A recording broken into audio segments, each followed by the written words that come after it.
दोस्तों, अगर आपके घर में दीपक में अगर फुल बनता है तो तुरंत ये 3 काम शुरू कर दीजिए। इन 3 कामों को करने से आपकी किस्मत बदल जाएगी और भगवान की कृपा आपको होगी। जो दिक्कतें आपकी चल रही हैं वो दिक्कतें खत्म हो जाएंगी।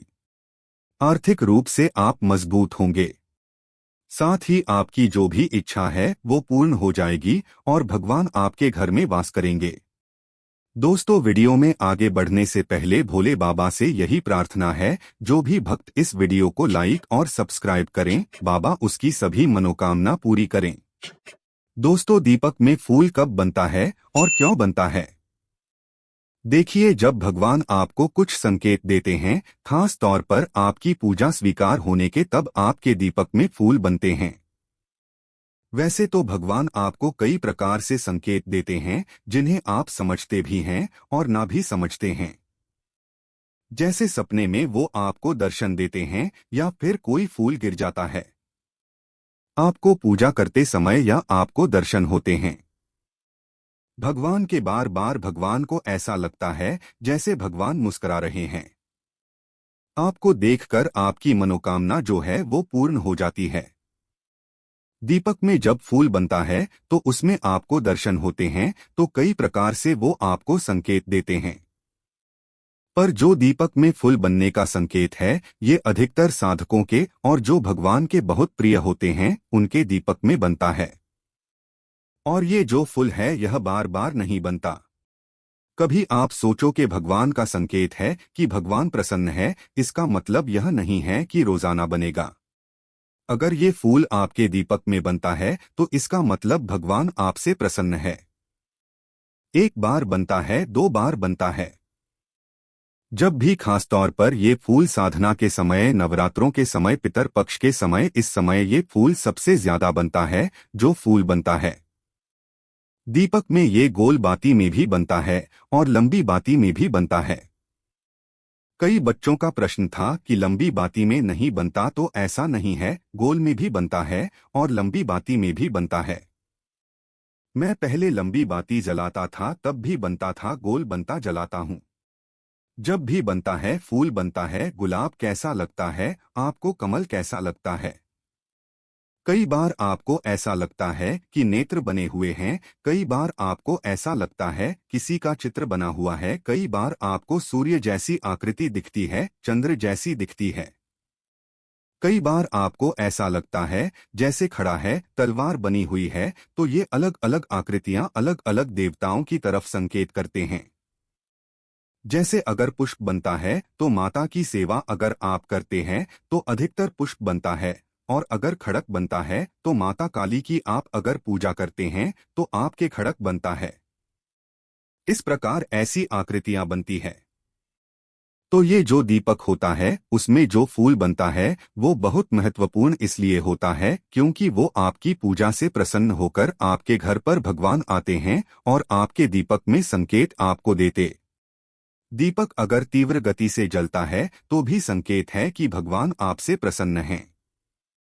पर जब दीपक में फूल बनता है तो आपको ये 3 काम बहुत जल्दी करना शुरू कर देना चाहिए, क्योंकि इन 3 कामों को करने से अगर भगवान चौखट पर खड़े हैं तो वो आपके घर में आकर विराजमान हो जाते हैं और वो स्थायी रूप से आपके घर में वास करते हैं और आपके तमाम कष्टों का निवारण करते हैं। ये आपकी इच्छाओं को पूर्ण करते हैं। ये हर प्रकार से आपको सुख संबंधी प्रदान करते हैं।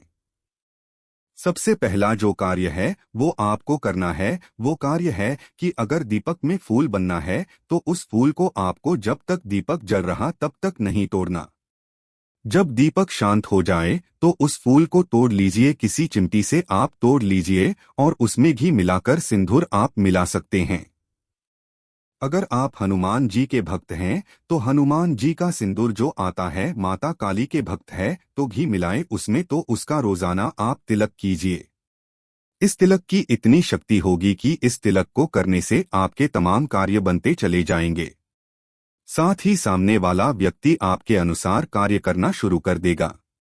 लोग आपके बारे में सकारात्मक सोचेंगे। जिस प्रकार से सूर्य से किरणें निकलती हैं, उसी प्रकार से तिलक लगाने से आपके आत्मा आपके शरीर से सकारात्मक ऊर्जाएं निकालेगी, जो अन्य व्यक्तियों को भी सकारात्मक कर देती है। इसलिए ये जो फूल है इसका तिलक चाहे आप हल्का सा करें। अगर तिलक भी नहीं कर सकते तो आप अपने कान के पीछे आप लगा सकते हैं, ये गर्दन के पीछे लगा सकते हैं, यानी आपके शरीर के एक ऐसे अंग पर लगाएं जहां अपवित्रता न हो, गंदे हाथ ना लगे। इस प्रकार से तो इस तिलक का बहुत महत्व होता है। अगर नौकरी नहीं लग रही है, नौकरी पर जाते हैं तो इंटरव्यू में पास हो जाते हैं। साथ ही अगर कोई ऐसी परेशानी है जिस परेशानी का आपको हल नहीं मिला तो हल मिलना शुरू हो जाता है। साथ ही दिक्कत आती भी है तो आपको इतनी दिक्कत नहीं आती जितनी कि अन्य व्यक्ति को आती है।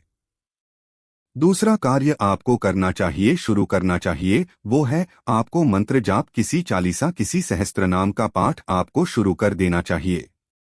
क्योंकि जो ऊर्जा आपको 20% प्राप्त हो रही है, वहीं ऊर्जा मंत्र जाप शस्त्रनाम चालीसा के पाठ के बाद आपको 80 या 90% शुरू हो जाएगी, और जितनी ऊर्जा आपको प्राप्त होगी उतनी ही कई लोगों के ऊपर सवारी भी आ सकती है। कई लोगों से जो है वो बात भी होती है माता रानी की, भगवान की, तो ऐसे संकेत आपको मिलने शुरू हो जाएंगे।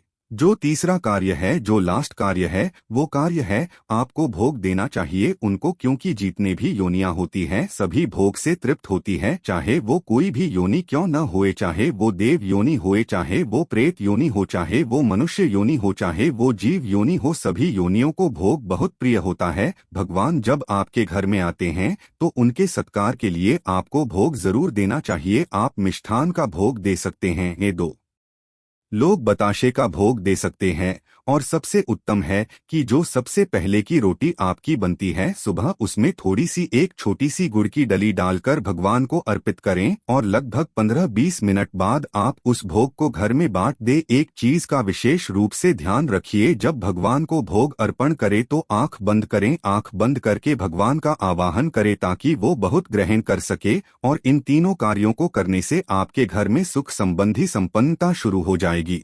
यकीन मानिए इन कार्यों से आपके घर में बहुत ज्यादा फर्क पड़ेगा, सकारात्मक ऊर्जा का।